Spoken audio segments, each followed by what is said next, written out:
Assalamualaikum warahmatullahi wabarakatuh. Kembali lagi di channel Berita Mistis. Untuk kisah kali ini masih melanjutkan dari kisah yang sebelumnya. Sebuah kisah yang diambil dari KBM dari tulisannya Mbak Luna. Sebuah kisah yang berjudul Rahasia Mendiang Suamiku. Dan sebelum kita lanjut ke ceritanya, tekan dulu tombol like video ini. Dan jangan lupa tekan juga tombol subscribe channel ini. Dan nyalakan juga lonceng notifikasinya agar tidak ketinggalan cerita-cerita lainnya dari channel ini. Dan buat teman-teman yang pengen membaca langsung ceritanya, nanti silahkan saja kunjungi linknya yang nanti akan saya sertakan di kolom deskripsi. Dan seperti apa untuk kelanjutan dari kisah ini? Langsung saja kita masuk ke ceritanya.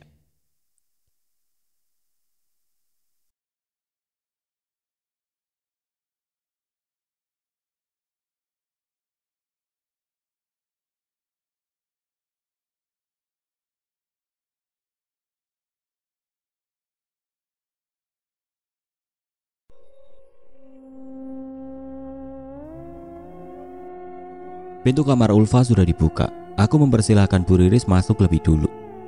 "Silahkan duduk, Nyonya," ucap Bu Riris. Aku duduk di kursi kayu berjarak sekitar 3 langkah dari kasur. "Ulfa," panggil Bu Riris pada anak gadisnya yang ternyata sejak kami baru masuk, tengah duduk melamun di atas kasurnya. Ulfa merespon dengan menoleh, meskipun mulutnya tetap ia kunci rapat. Memang sejak pintu kamar dibuka oleh Bu Riris, kulihat Ulfa hanya diam mematung, sambil matanya lurus menatap hampa ke arah dinding. "Ulfa, bagaimana keadaan kamu?" tanyaku setelah melihat dia mulai menyadari kehadiran orang lain di dalam kamarnya. "Saya baik, Nyonya," jawabnya dengan reaksi datar. "Alhamdulillah." "Nyonya, ada perlu apa datang ke sini?" Aku dan Bu Riris tamat terkejutnya mendengar Ulfa bertanya seperti itu. "Saya ingin bertemu dengan kamu, Ulfa." "Untuk apa, Nyonya? Mau menertawakan saya karena sudah mencintai suami Nyonya?" Ulfa kali ini mulai ketus. "Perasaan cinta yang kamu miliki bukanlah sebuah kesalahan, Ulfa. Tidak layak untuk ditertawakan. Jika kamu ingin menemukan kesalahan itu, letaknya bukan pada cinta atau orangnya, tapi pada waktu dan keadaan yang tidak tepat." Ulfa menatapku penuh makna. Matanya mulai berkaca-kaca. "Kamu punya hati, maka sudah sepantasnya ada benih cinta yang bersemi di sana." Bu Riris tampak heran dengan apa yang aku bicarakan, tapi Ulfa menyimaknya dengan sungguh-sungguh. Ada yang menggerakkan hatinya untuk mendengarkanku. "Bukankah setiap orang berhak mencintai siapapun pilihan hatinya, Ulfa? Maka begitu pula dengan Tuan Damar. Dia berhak menentukan pada siapa cintanya akan diberikan." Kutatap mata Ulfa yang sudah meneteskan air. "Jika saja kamu teman satu kamarku saat dulu di pondok pesantren, kita akan sama-sama mengaji dan belajar satu hadis yang mengatakan bahwa Allah, Tuhan kita, maha membolak-balikan hati manusia." Aku jeda sejenak lalu lanjut bicara. "Ada orang yang kemarin masih saling cinta, lalu besoknya sudah berubah jadi saling membenci, bahkan saling membunuh, sebab hatinya sudah berubah." Kutatap kedua bola mata Ulfa. Dia mulai menghayati cerita yang kututurkan. "Bagi Allah, tidak ada yang tidak mungkin, Ulfa. Jika Dia sudah berkehendak, maka langit yang tinggi, gunung yang besar pun tidak akan sanggup menjadi penghalang. Berdoalah, memohon padanya agar semua keinginan kita dikabulkan." Aku masih duduk di kursi dengan wajah menatap fokus ke arah Ulfa. Beberapa detik kemudian Ulfa sudah menangis terseduh-seduh. Bu Riris mengusap punggungnya lalu berusaha menenangkan putri kesayangannya. "Saya sangat mencintai Tuan Damar dan saya berharap ikut mati bersamanya agar kami bisa menjadi pasangan di alam lain sana," ujar Ulfa dengan wajah berderai air mata. Aku menelan ludah mengetahui sedalam itu cinta gadis ini untuk suamiku. Lidahku keluh, tidak sanggup membayangkan sesakit apa hati Ulfa mencintai seseorang tanpa bisa memilikinya, dan orang itu kini sudah meninggal dunia. Kematian Mas Damar sudah tertulis di tangan Allah. Bagaimana mungkin kita berani melawan takdir, Ulfa? Sedangkan untuk menyelamatkan hati kita dari rasa sakit saja, kita tidak mampu. Aku kembali menatap Ulfa, bergantian dengan ibunya yang duduk di sebelahnya. "Hatiku sakit dan hanya Tuan Damar sebagai obatnya. Saya ingin hidup bersamanya, Nyonya." "Ulfa." Bu Riris kembali bekerja keras untuk bisa menenangkan Ulfa. Anak gadisnya itu menangis meraung-raung seperti balita kehilangan permen kesukaannya. Apa kamu pikir hanya kamu yang sakit di sini, Ulfa? Suaraku sedikit meninggi, menandakan aku sangat marah padanya. Kutatap perempuan muda seusiaku dengan tatapan sengit. Menikah dengan Mas Damar mungkin sebuah hayalan untukmu, tapi bagiku semuanya adalah ujian. Dengan segala rahasia yang dia sembunyikan di dalam rumah ini dan sikap dinginnya kepadaku selama dia hidup. Apa menurutmu itu sebuah kebahagiaan, Ulfa?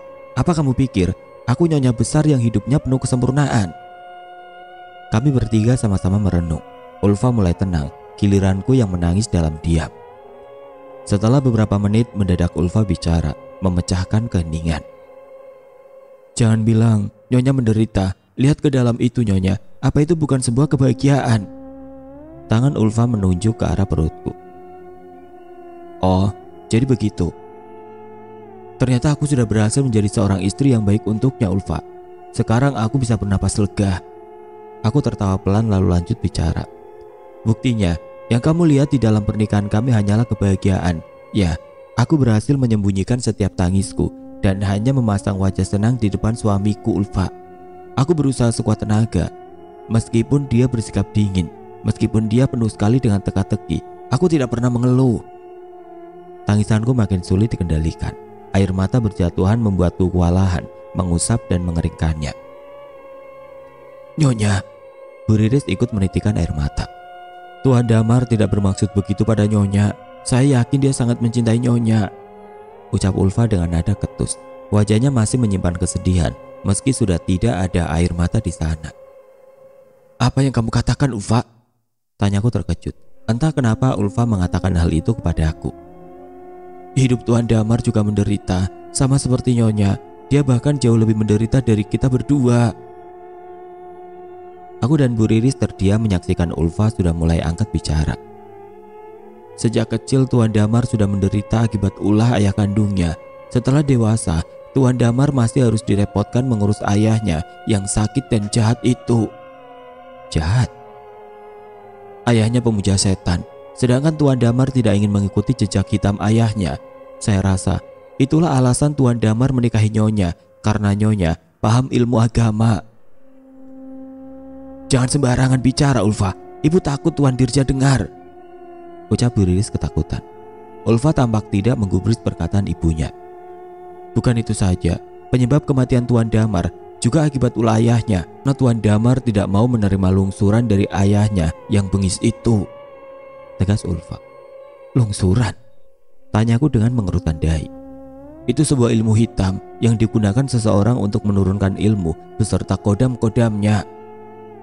Jika si pemilik kodam sudah sangat sepuh dan ilmu hitam itu tidak segera dilungsurkan, pemiliknya akan hidup dalam penderitaan yang sangat pedih. Dalam kasus Tuan Damar, dia berhasil membentengi diri dengan sholat, sehingga kodam jahat itu mundur, lalu berbalik menyerang hingga berujung pada malapetaka. Aku dan Bu Riris merinding mendengar penuturan Ulfa. Bagaimana kamu tahu tentang semuanya ini, Ulfa? Tanya Bu Riris. Ulfa diam sejenak, menarik nafas lalu mulai bicara lagi. Maafkan Ulfa, Bu. Selama ini Ulfa adalah kaki tangan Tuan Dirja, sehingga Ulfa bisa tahu bahkan memegang kunci semua ritual yang dijalankan Tuan Dirja. Tapi sekarang sudah tidak lagi, sebab ada Pak Taryono. Dia mengambil alih semua pekerjaan Ulfa. Taryono tukang kebun? Tanya Bu Riris dengan mata mendelik serasa mau copot. Aku juga kaget tentu saja mendengar pengakuan sekaligus penjelasan Ulfa. Kenapa kamu melakukan semua ini, Ulfa? Karena Tuan Dirja berjanji akan mempertemukan saya dengan Tuan Damar di dunia lain. Saya ingin hidup bersamanya, nyonya. Saya rela menjadi budak setan asalkan bisa bertemu kembali dengannya. Suara Ulfa menggelegar di telingaku. Bu Riris sampai tersentak hingga tubuhnya spontan mundur. Mendadak hawa di sekitar kamar berubah mencekam, dan aku yakin tidak hanya aku saja, tapi kami bertiga mulai merasakan adanya ancaman. Suasana di kamar ini semakin mencekam. Kurasa ada yang mulai terusik oleh keberadaan kami bertiga. Maaf nyonya, apa semalam nyonya langsung masuk ke kamar? Tiba-tiba Bu Riris menanyakan perihal semalam. Tidak, Bu, saya naik ke lantai 2. Nyonya, saya takut terjadi sesuatu dengan kandungan nyonya. Alhamdulillah Allah masih melindungi saya dan calon bayi saya, Bu. Tapi semalam saya belum berhasil mendapatkan apa yang saya cari. Sekarang saya harus kembali ke sana. Maaf Nyonya, meskipun ini masih siang, tidak aman jika pergi ke sana sendirian. Saya tidak ke sana sendirian, Bu. Mataku menatap lurus ke Bu Riris, berusaha menenangkannya. Baiklah Nyonya, kalau masih siang seperti sekarang, saya berani mengantar Nyonya ke sana, ujar Bu Riris dengan wajah dibuat setenang mungkin. Padahal aku tahu hatinya pasti dilanda ketakutan. Saya memang berencana ke sana berdua, tapi bukan dengan Bu Riris. Saya akan ke sana bersama Ulfa. Kutatap wajah Ulfa dengan serius. Dia balas menatap terkejut. Maaf Nyonya, bukannya saya ingin melarang, tapi kondisi Ulfa sendiri masih belum stabil. Saya yakin Ulfa sudah baikan, Bu. Benar begitu kan Ulfa? Kami jeda beberapa detik menunggu Ulfa menjawab pertanyaanku. Saya baik-baik saja Nyonya, saya siap mengantar Nyonya ke sana. Ulfa menjawab dengan mimik wajah serius. Baiklah, ucapku seraya mengangguk. Lalu di kesempatan itu, aku pun menghela nafas dalam-dalam. Bu Riris, saya ada tugas untuk Ibu. Setelah kujelaskan tugas rahasia itu, Bu Riris bergegas pergi ke dapur. Sementara aku pergi ke kamar untuk mengambil sesuatu. Lalu kami bertemu lagi di ruang makan. Ulfa juga sudah siap di sana. Ini Bu, jangan lupa campurkan ke dalam minumannya. Kuserahkan satu botol obat tidur yang tadi kuambil dari kamar. Dulunya itu adalah kepunyaan Mas Damar. Dia memang sering mengalami insomnia sehingga perlu bantuan obat penenang itu. Baik Nyonya, saya akan segera laksanakan. Dan hati-hati Nyonya, ucap Bu Riris penuh dengan kecemasan. Aku mengangguk lalu tidak lama berdua dengan Ulfa berjalan ke arah tangga, meninggalkan Bu Riris sendirian dengan kekhawatirannya di ruang makan. Kuharap Bu Riris tidak terlalu lama berdiri di sana. Dia harus cepat memberikan minuman untuk Pak Taryono, si penjaga kebun. Sebab dialah satu-satunya kaki tangan ayah mertuaku yang harus diawasi saat ini. Ulfa tampak tenang, tidak ada kegugupan yang berarti. Aku meliriknya sekaligus menantikannya balas menoleh. Tapi hasilnya nihil. Gadis itu tetap memandang lurus ke depan sambil melangkah menaiki anak tangga satu demi satu. Tampaknya dia sangat siap dengan segala kemungkinan yang akan terjadi nanti. Ulfa, kupanggil Ulfa sebelum kami sampai di depan pintu kamar nomor 1. Orang yang kupanggil seketika berhenti. Baca ta'awud dan bismillah dulu. Meski awalnya matanya menyiratkan keraguan, Ulfa akhirnya mau mengikuti. A'udzubillahi minasyaitonirrajim. Bismillahirrahmanirrahim. Kemudian aku mengangguk dan Ulfa pun meneruskan langkahnya. Aku berada satu langkah tepat di belakangnya. Sengaja tidak aku beritahu dia bahwa semalam aku bertemu dengan sosok ayah mertuaku di sini, di kamar nomor 1 ini. Dan rupanya Ulfa juga berhenti di depan kamar pertama. Berarti benar, ayah mertuaku berada di dalam kamar ini. Bunyi gagang pintu setelah berhasil dibuka berhasil membuat suasana menjadi mencekam. Ditambah pemandangan di dalam sana ternyata sangat gelap. Sejujurnya, ini agak membingungkan. Sebab waktu masih menunjukkan pukul 10 pagi, tapi kesannya seperti hari sudah sangat malam. Suasananya bahkan lebih gelap ketimbang malam. Seluruh jendela yang ada di kamar tertutup rapat. Lampu-lampu tidak dihidupkan, seperti gua di dalam rumah. Ulfa mempersilahkan aku masuk lebih dulu. Kakiku melangkah perlahan menuju ke jendela yang tirainya tertutup rapat. Lalu kusingkap. Seketika, sinar mentari masuk menyilaukan mata.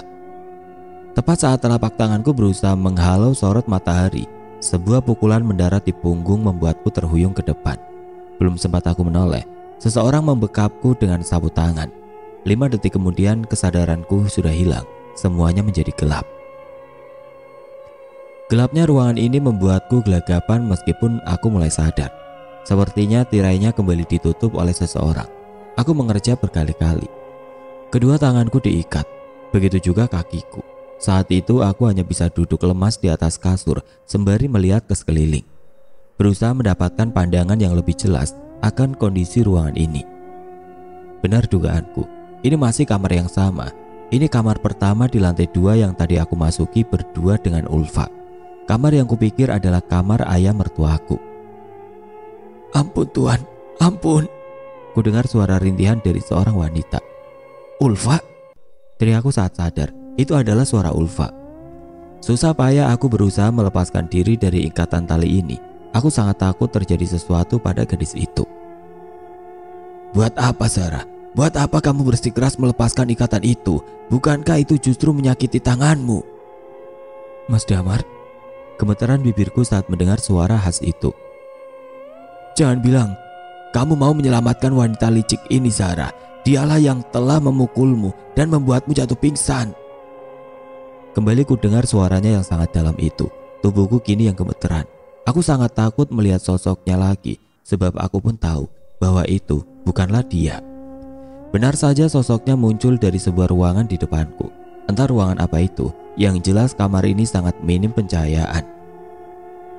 Tuan, saya minta maaf Tuan, ampuni saya. Biarkan saya yang mendampingi Tuan. Saya akan berikan anak untuk Tuan. Saya rela mati demi Tuan. Ulfa, liriku dengan mulut yang makin tidak kuasa mengatakan apapun. Ketakutan dan kengerian menggerogoti keberanianku dari dalam. Kamu dengar sendiri kan? Wanita itu ingin mencelakaimu dan anak kita demi bisa tidur denganku, demi bisa menggantikan posisimu, Zara. Mataku berair, jantungku berdegup sangat cepat. Aku tidak mau mempercayai apapun yang keluar dari mulutnya. Ulfa begitu pasti karena pengaruh jahat. Pikirannya sudah dikuasai hawa nafsu sehingga nekat mencelakaiku. Ini semua ulah ayah mertuaku, aku yakin itu. Aku tahu kamu ketakutan, Zara, ucapnya dengan sedikit berbisik. Jaraknya berdiri cukup jauh dengan kasur tempatku duduk, tapi suaranya seakan dekat sekali, bahkan embusan nafasnya bisa kuhirup. Tidak lama, dengan gerakan super cepat, dia tahu-tahu sudah berada di sampingku. Hanya hembusan angin yang terasa mengibas wajahku, gerakan tubuhnya seolah tidak kasat mata. Sekarang aku sudah di sini. Kamu tidak perlu takut lagi, katanya seraya membelai wajahku. Cepat lepaskan Ulfa, atau aku bacakan ayat-ayat Allah. Kau tidak akan sanggup melakukannya, Zara. Tanpa babibu, laki-laki di depanku langsung melakukan perbuatan hina. Ia mencumbuiku, seolah aku ini istrinya. Aku benar-benar jijik mendapatkan perlakuan seperti itu. Pergi dari hadapanku, bentakku dengan sangat keras. Aku pun heran, sekeras apapun suaraku sampai tubuh Mas Damar terpental hingga jatuh dari kasur. Perlahan kulihat dia mulai berdiri. Mendadak bulu kuduku ikut berdiri, merinding melihat seringai di wajahnya yang marah. Wanita itu sudah coba membunuh anak kita. Aku akan menghabisinya. Lihat saja, bukan salahku karena dia yang menginginkannya. Badan tegapnya kini berbalik ke arah ruangan di mana dia datang tadi. Saat itu juga, aku bisa melihat Ulfa dalam keadaan memilukan. Tubuhnya diikat ke tiang dengan wajah sangat ketakutan. Berhenti, tolong jangan sakiti dia, berhenti. Meskipun aku sangat takut, sama seperti Ulfa, tapi aku tidak menyangka Mas Damar mau berhenti dan mendengarkan perintahku. Tolong bebaskan Ulfa, aku akan melakukan apapun perintahmu, tolong. Sekonyong-konyong ruangan tempat Ulfa disekap hilang bagai ditelan bumi. Tersisa hanya tembok yang membuatku tersadar, semua ini bisa jadi tipuan jin agar imanku melemah. Sedang menangis terseduh-seduh, aku pun mendapati bahwa seseorang tengah berada di bawah ranjang. Dia di sana, sebab sebagian kakiku menjuntai ke bawah, dan yang lebih gila, aku dapat merasakan jilatan di telapak kakiku, kemudian menjalar ke ibu jari dan jari lainnya.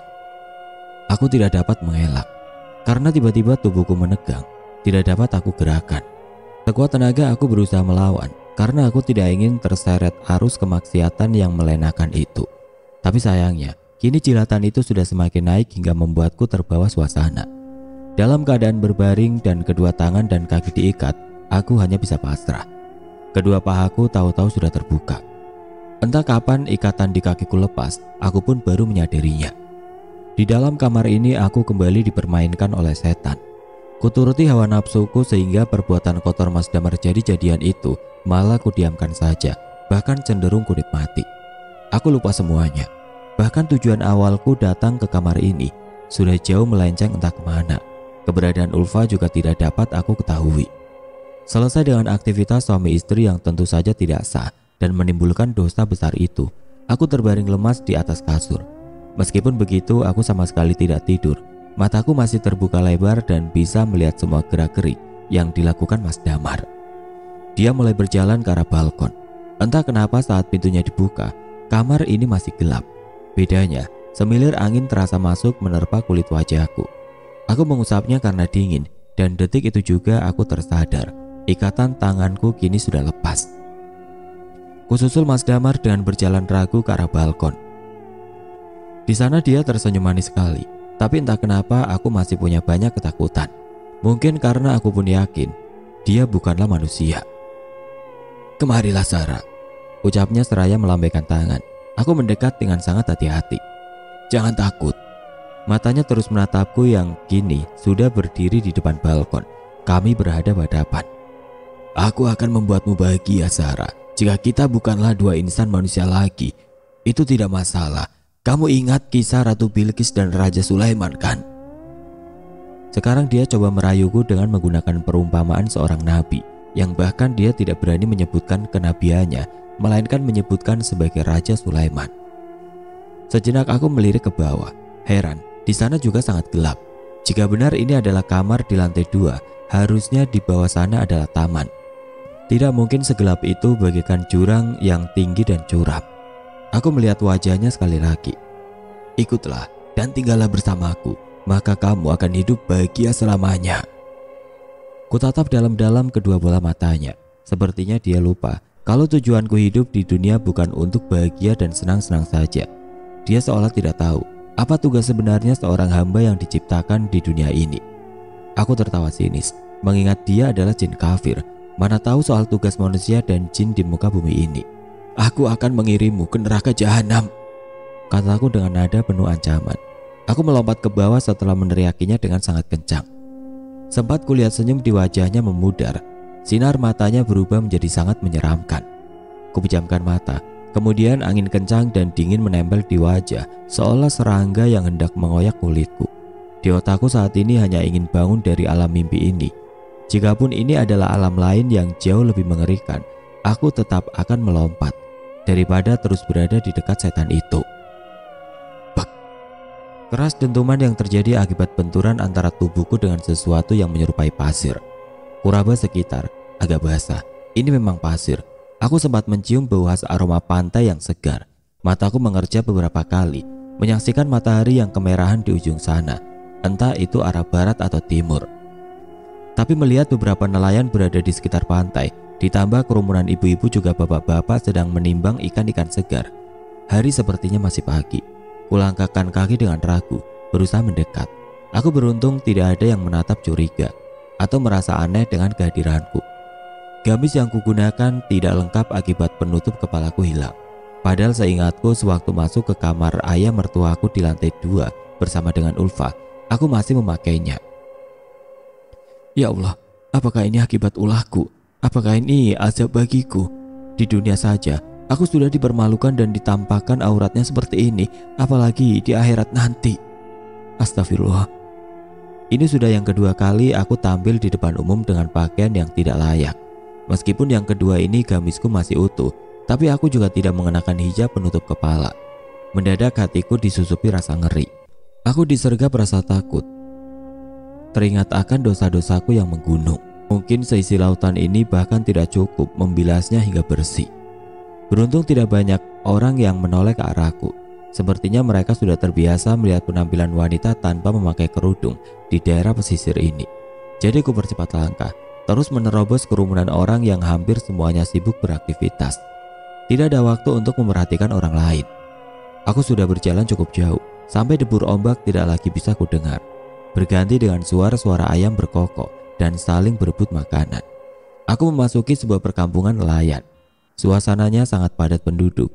Jarak dari rumah ke rumah hanya 1 langkah kaki. Pemandangan yang khas langsung menarik perhatianku. Jaring dan jala dijemur menghiasi tiap-tiap rumah. Di saat itu aku merasakan perutku mulai melilit hebat.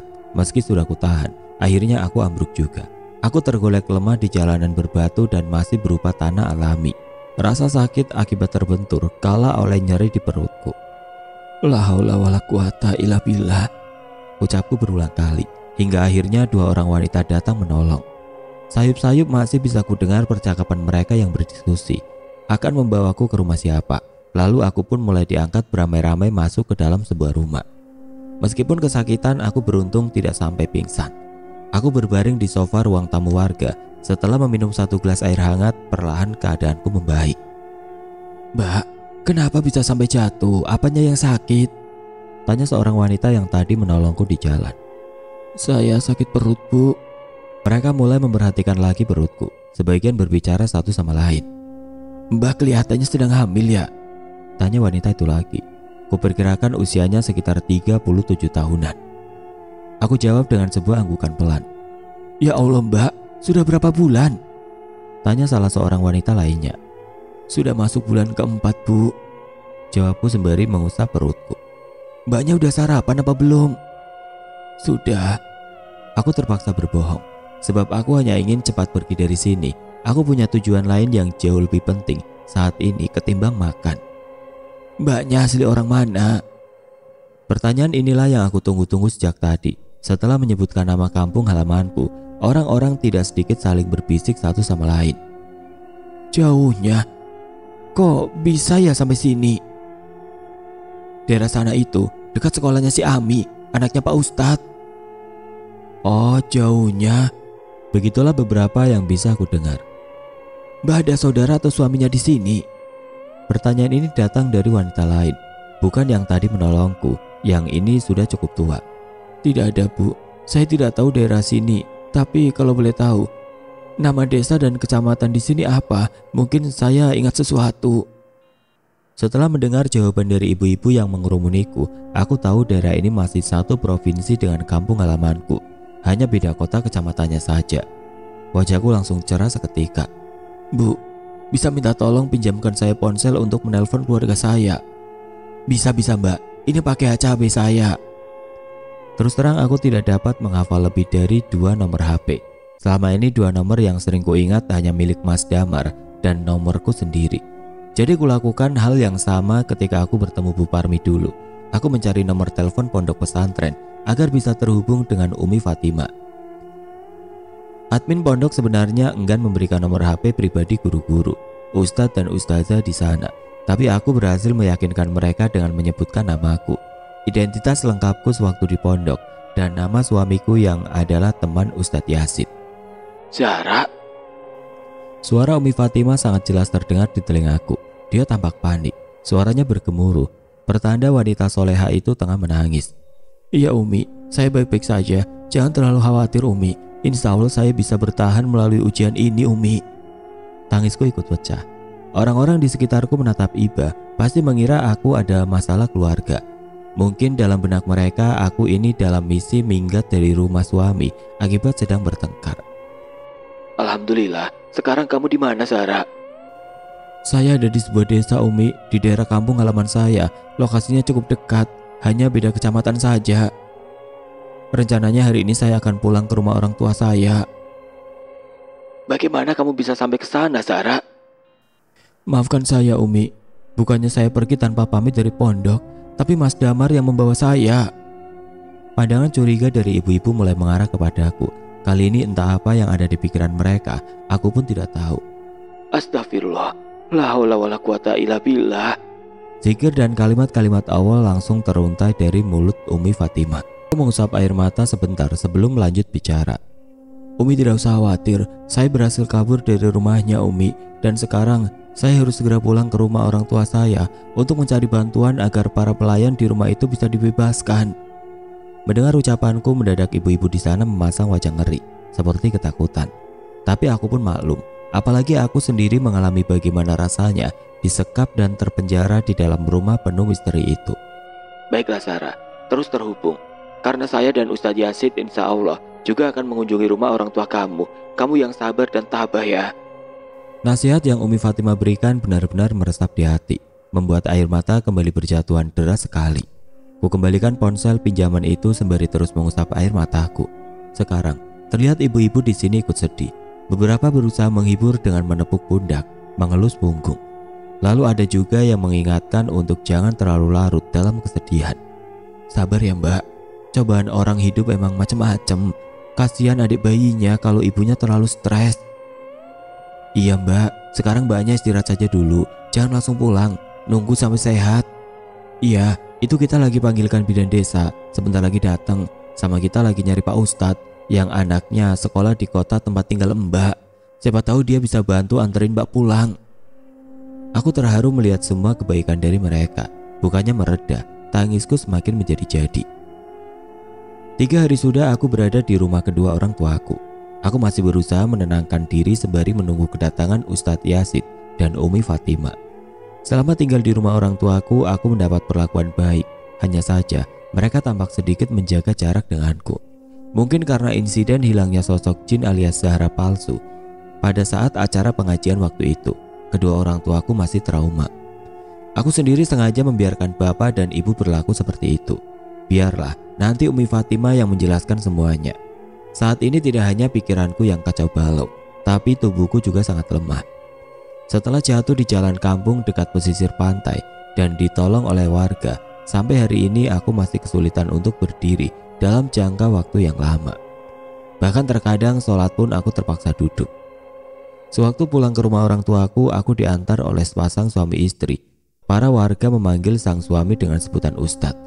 Menurut warga yang menolongku, Pak Ustadz itu memiliki anak bernama Ami yang bersekolah di kecamatan tempat tinggalku. Jadi mereka menyanggupi untuk mengantarku sekaligus mampir menengok anak perempuannya. Waktu itu memang ada sebuah pesan yang Ustadz itu sampaikan sebelum akhirnya pamit. "Mbak harus sabar, cobaan seberat apapun insya Allah Mbak kuat. Kaki ini, kita mungkin menganggapnya sebagai sumber kekuatan untuk melangkah menuju masa depan. Padahal kita punya hati, punya pikiran, punya nafas yang jauh lebih berharga daripada itu semua. Asalkan Allah ridho, apalagi yang kita harapkan di masa depan. Masa depan kita yang sesungguhnya ialah akhirat. Kesanalah tujuan kita semua Mbak." Waktu itu aku tidak berpikir terlalu dalam makna dari perkataan beliau. Tapi akhir-akhir ini aku sering sekali teringat pesan yang disampaikannya itu. Apa mungkin Pak Ustadz itu tahu perihal kakiku? Apa mungkin dia memiliki penglihatan? Tapi beliau tidak berkata apapun selain hal itu tadi. Tidak tentang jin ataupun hal-hal gaib lainnya. Sama sekali tidak. Setelah sekian hari menunggu, tepat di hari ke-7, Ustadz Yazid dan Umi Fatima serta Bu Parmi pun datang ke rumahku. Aku terharu karena mereka rela melakukan perjalanan jauh demi mengunjungiku. Hanya saja ada yang berbeda. Umi Fatima datang tanpa suaminya. Justru ada 4 orang laki-laki yang wajahnya baru pertama kali aku lihat. Mereka tiba sore hari dan kami baru bicara membahas hal-hal serius keesokan harinya setelah sholat duhur. "Zahra, seperti yang kamu lihat, kami datang tidak sendiri. Saya membawa 3 orang santri dan ini adalah Ustadz Umar, senior saya di pesantren dulu. Saya dengan khusus meminta bantuannya. Alhamdulillah atas izin Allah, beliau menyanggupi," tutur Ustadz Yazid. "Alhamdulillah, terima kasih Ustadz. Saya tidak bisa membalas kebaikan ini. Hanya Allah yang sanggup memberikan pahala yang besar untuk Ustadz dan Umi Fatima, juga rekan-rekan santri, khususnya Ustadz Umar," kataku dengan tulus. Sejujurnya kedua orang tuaku mulai berani membuka suara. "Kami terus terang masih takut Ustadz. Dengan rangkaian kejadian tempo hari, kami masih belum yakin kalau ini Zahra, anak kami yang asli," ucap bapakku dengan hati-hati. "Betul Ustadz, tapi melihat Zahra masih mau sholat meskipun dalam keadaan sakit, saya semakin yakin ini benar Zahra, anak kami," sambung ibuku diiringi isak tangis. "Keadaan Zahra semakin lemah saja Ustadz. Sebetulnya anak kami ini kenapa Ustadz?" tanya bapak dengan wajah sedih. Sesaat suasana menjadi hening. Ustadz Yazid dan Ustadz Umar saling berpandangan. Entahlah, di mataku mereka seperti sedang berkomunikasi lewat bahasa hati. Hanya mereka berdua saja yang tahu. Umi Fatima yang duduk di sebelahku memegangi tanganku sejak tadi. Diusapnya lembut jemari tangan kananku, seolah mentransfer energi. Ia menguatkanku. "Untuk kondisi Zahra, kemarin sudah sempat kami berdua bahas Pak, Bu. Menurut Ustadz Umar, ada sosok jin yang menyukai Zahra dan enggan melepaskannya. Bahkan dia sudah berhubungan terlalu jauh, sehingga merasa memiliki tubuh dan jiwa Zahra. Agar bisa lepas dari jeratan setan itu, Zahra harus diruqyah," ucap Ustadz Yazid. "Astagfirullah." Suara bapak tercekat. Tampak sekali semua yang hadir kini berwajah serius, tegang mendengar penjelasan dari Ustadz Yazid. Setelah pertemuan siang itu, aku pun menjalani serangkaian ruqyah syar'i sesuai ajaran Nabi Muhammad SAW. Aku rutin membaca surat Al-Baqarah meski awalnya belum sanggup menyelesaikannya dalam sekali duduk. Aku tidak menyerah, sebab dari situlah aku yakin kalau memang sedang diganggu jin. karena membaca 1 surat Al-Baqarah saja tidak sanggup menyelesaikannya. Seringnya baru 3 halaman sudah lelah, haus, bahkan mengantuk. Sabar Zahra. Ayo, kita mengambil air wudhu lagi biar tidak mengantuk. Umi Fatimah lah yang sering membantu dan membimbing tiap langkahku. Tepat di hari kedua, aku baru bisa menyelesaikan bacaan 1 surat Al-Baqarah dalam 1 kali duduk, tanpa jeda, minum, ataupun wudhu untuk menghalau rasa kantuk. Sesudah itu aku diajak untuk mandi dengan merendam daun bidara yang sudah dibacai ayat kursi oleh Ustadz Umar dan Ustadz Yasib, ditambah olehku sendiri. Ustadz Umar selalu menegaskan bahwa yang sanggup memberi kesembuhan hanya Allah, dan sebaik-baiknya ruqyah adalah yang dilakukan sendiri alias mandiri, tanpa perantara, sebab Allah lebih suka mendengar permohonan dan permintaan hambanya secara langsung.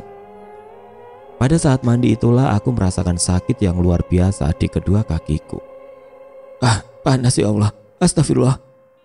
Rasanya seperti disetrum tegangan tinggi, lalu sensasi terbakar langsung menjalari area kaki sampai tidak sadar. Aku berteriak dan menangis keras sekali.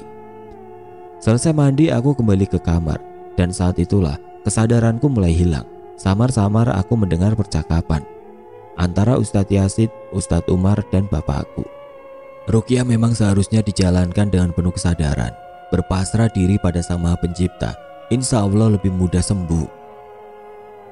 Apa yang dilakukan Zahra sudah benar. Kami semua yakin Zahra bisa melaluinya. Terima kasih banyak Ustadz. Saya sudah tidak tahan melihat anak saya kesakitan seperti itu. Itulah sedikit yang bisa aku dengar sebelum aku terlelap. Entah tidur atau justru pingsan. Yang jelas efek dari mandi air daun bidara memang sangat menyakitkan, membuat tubuhku lemas. Di hari ke-8, alhamdulillah aku sudah bisa sepenuhnya dinyatakan sembuh. Meski demikian, kedua kakiku masih sulit digerakkan. Dan aku pun pasrah atas segala ketentuan yang Allah berikan. Mungkin inilah jalanku menebus semua dosa yang pernah kulakukan dulu. Aku masih ingat dengan nasib para pelayan di rumah Mas Damar, dan aku bersyukur Umi Fatimah juga Ustadz Yasid sudah paham dengan masalah itu. Dibantu Bu Parmi, mereka akhirnya memutuskan berangkat dan akan disiapkan tempat tinggal sementara oleh anak Bu Parmi selama di sana nanti. Kami pamit dulu ya Zahra, kamu jaga diri dan kandunganmu. Insya Allah urusan di rumah Damar menjadi tanggung jawabku. Begitu tutur Ustadz Yasid padaku. Aku sebenarnya tidak enak dengan beban tanggung jawab yang terpaksa dipikul olehnya. Tetapi Ustadz Yasid sepertinya merasa persahabatannya dengan Mas Damar adalah sesuatu yang lain. Lebih dari sekedar rasa tanggung jawab, ia merasa Mas Damar perlu dibantu. Waktu terus berjalan. Tidak terasa kandunganku sudah masuk bulan ke-8. Aku banyak menghabiskan waktu berbaring di kasur. Bahkan semakin hari, kekuatan fisikku kian lemah. Kakiku sudah tidak kuat menopang beban tubuh dengan perut yang bertambah besar. Padahal menurut bidan desa yang merawatku, berat badanku jauh dari kata normal untuk ukuran ibu hamil. Tapi yang membuatnya heran sebenarnya bukan aku yang terlalu kurus, melainkan kesehatan kandunganku yang cenderung stabil. Bahkan berat bayiku sudah di atas rata-rata. Ibu makannya banyak ya? Kok didiknya sampai gendut gini? Zahra makannya sedikit Bu, tapi alhamdulillah sama sayur doyan. Ibuku yang menjawab dengan antusias. Oh begitu, iya gak apa-apa. Tapi daging-dagingan juga makan ya Bu, biar asupan gizinya seimbang. Nah, ini alhamdulillah bayinya sehat banget, gendut juga. Jadi ibu gak usah khawatir. Cuma karena bayinya terlalu besar, sepertinya lahiran nanti harus dengan cara operasi sesar ya. Begitu tutur Bu Bidan Desa padaku dan juga ibu. Tepat di bulan ke-9 aku dibawa ke ruang operasi di rumah sakit. Dengan berat hati aku melahirkan secara sesar. Sempat aku menyesal karena tidak dapat berjuang melahirkan normal.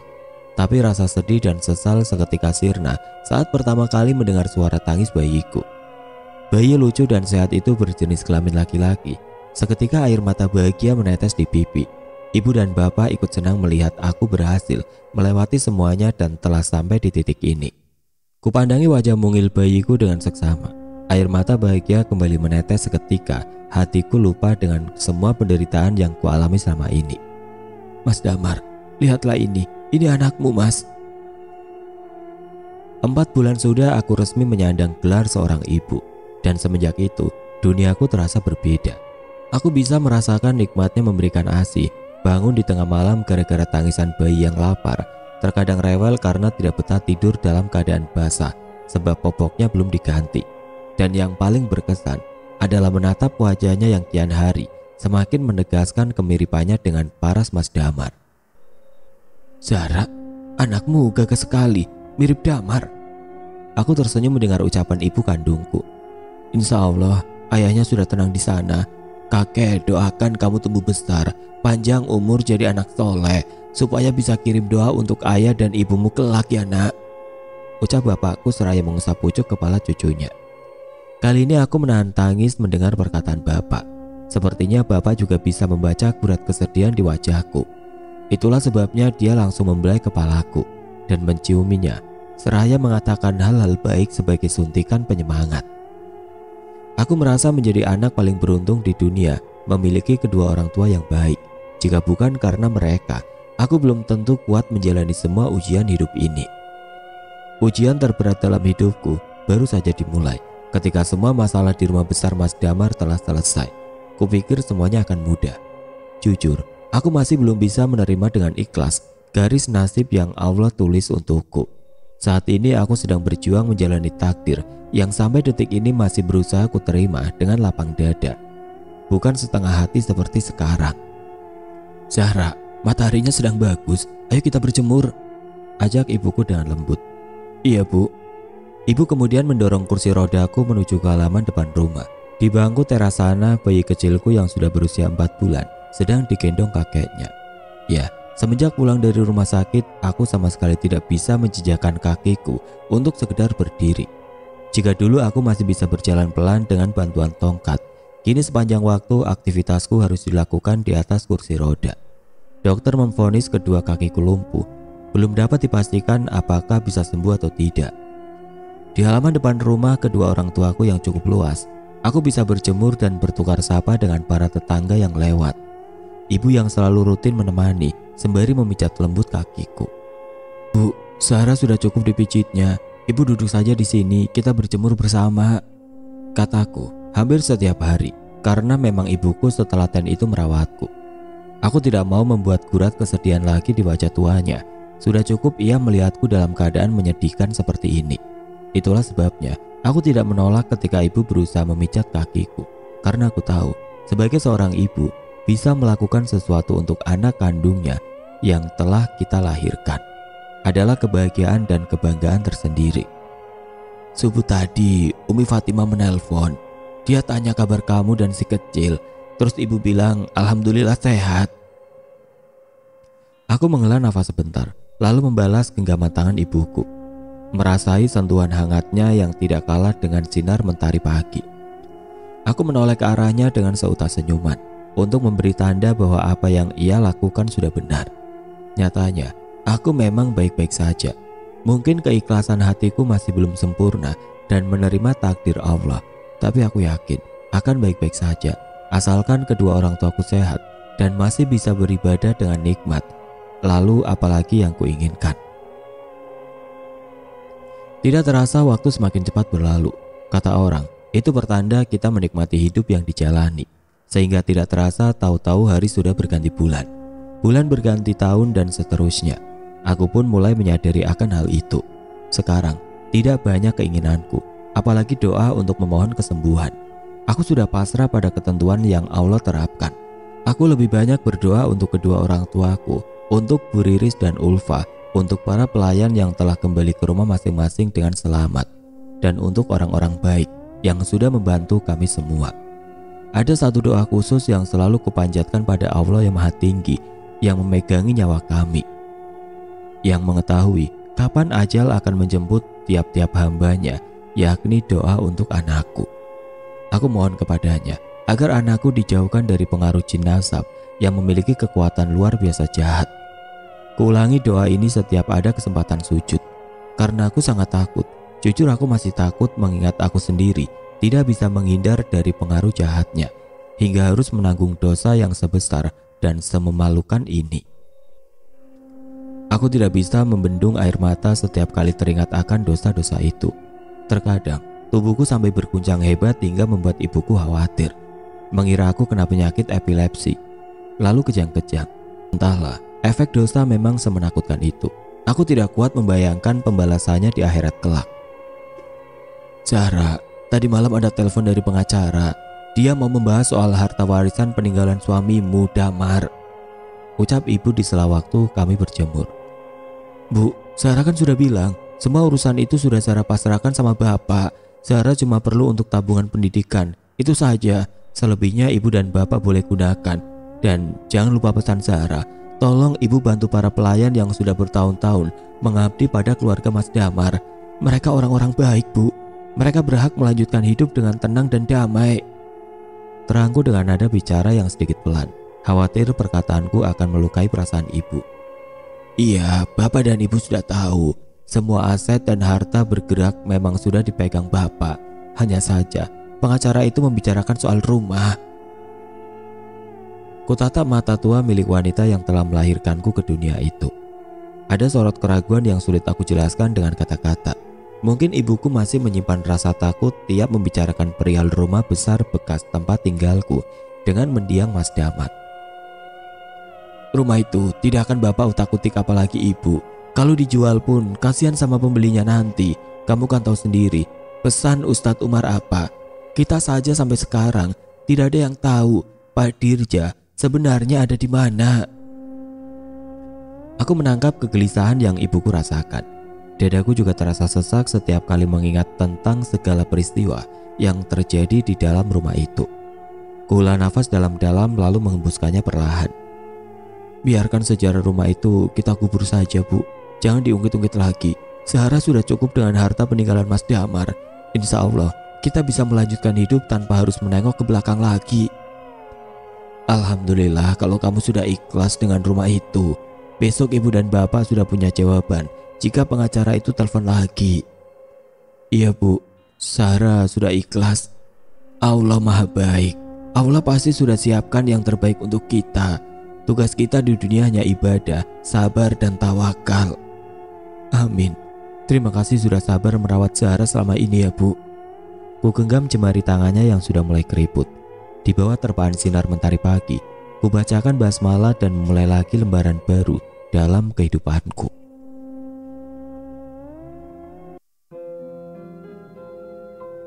Oke teman-teman, sekian untuk kisah kali ini. Semoga apa yang sudah saya sampaikan dalam kisah ini dapat dijadikan pembelajaran untuk kita semua. Dan buat teman-teman yang baru bergabung, jangan lupa untuk like, komen, share, serta subscribe channel ini. Dan nantikan kisah-kisah horor berikutnya tetap di channel Berita Mistis. Wassalamualaikum warahmatullahi wabarakatuh.